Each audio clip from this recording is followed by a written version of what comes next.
Martin Corley, and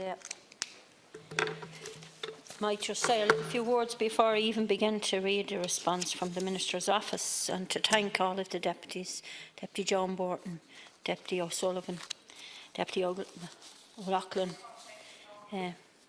Deputy Kelly and Deputy Wallace. If I missed out anybody, I'm sorry. I think I didn't.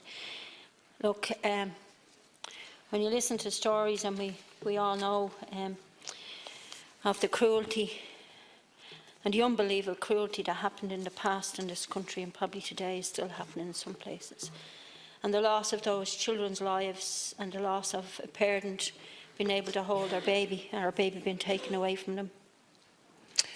Has been said by most of the speakers, time is running out, and it is up to us in government and elsewhere to make sure that these people have the answers they deserve before they themselves depart this world.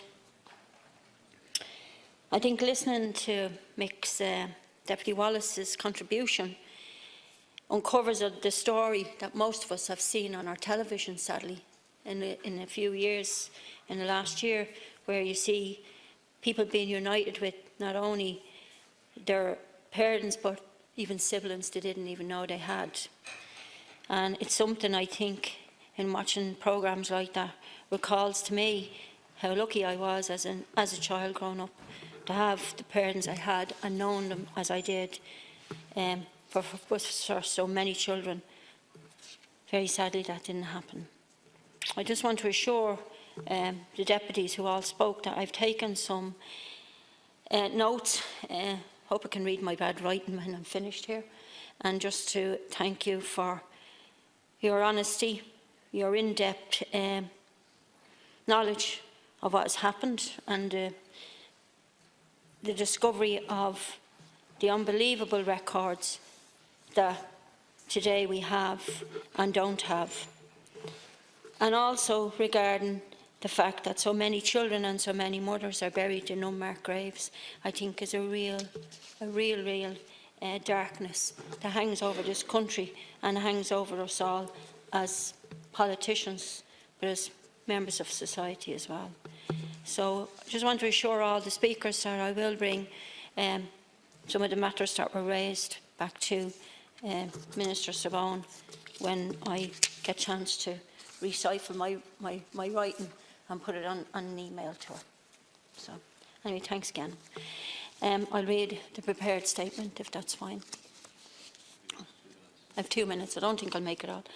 Well, on behalf of the Government and the Minister for Children and Youth Affairs has asked me to thank the deputies who made a contribution to the debate this afternoon and previously on the 7th of February. Minister Savone unfortunately couldn't be here this afternoon and regrets that.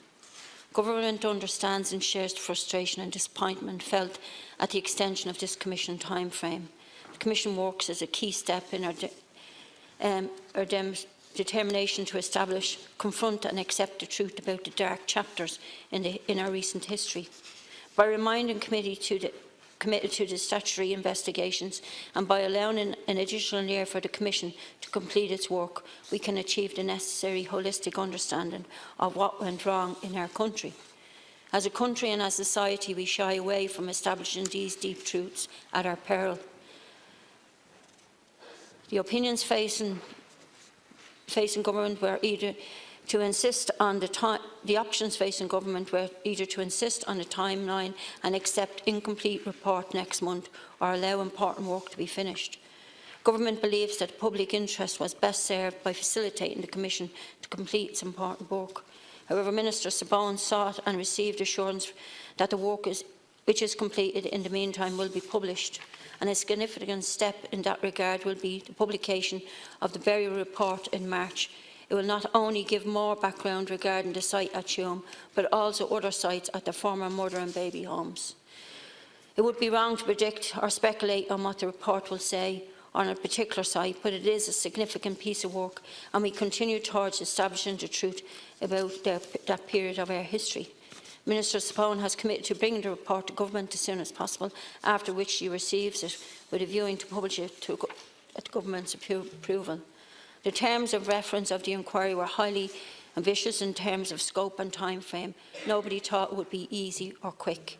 Let's not forget the Commission is seeking to investigate circumstances and practices which, in some of these cases, were deliberately hidden and certainly not subject to investigative scrutiny at the time, and there are no shortage of establishments to establish the truth. Minister Spone has asked the Commission to make every effort to deliver the report as soon as practical and in advance of February 2020 if possible. In considering the time required to conclude its report, we must acknowledge the volume and complexity of the work before this Commission. In the report, the Commission acknowledges the extensive material provided by the Department of Health, Children and Youth Affairs. While the report states the first tranche of discovery was delivered in 20 March 17, the Commission has acknowledged that this is incorrect, and in fact the discovery of the record commenced in February 2016. Will I continue on? There, Minister, yeah. if you would, in the balance of your reply will be included in the official record. Thank you very much. Okay, thank you very much. Thanks.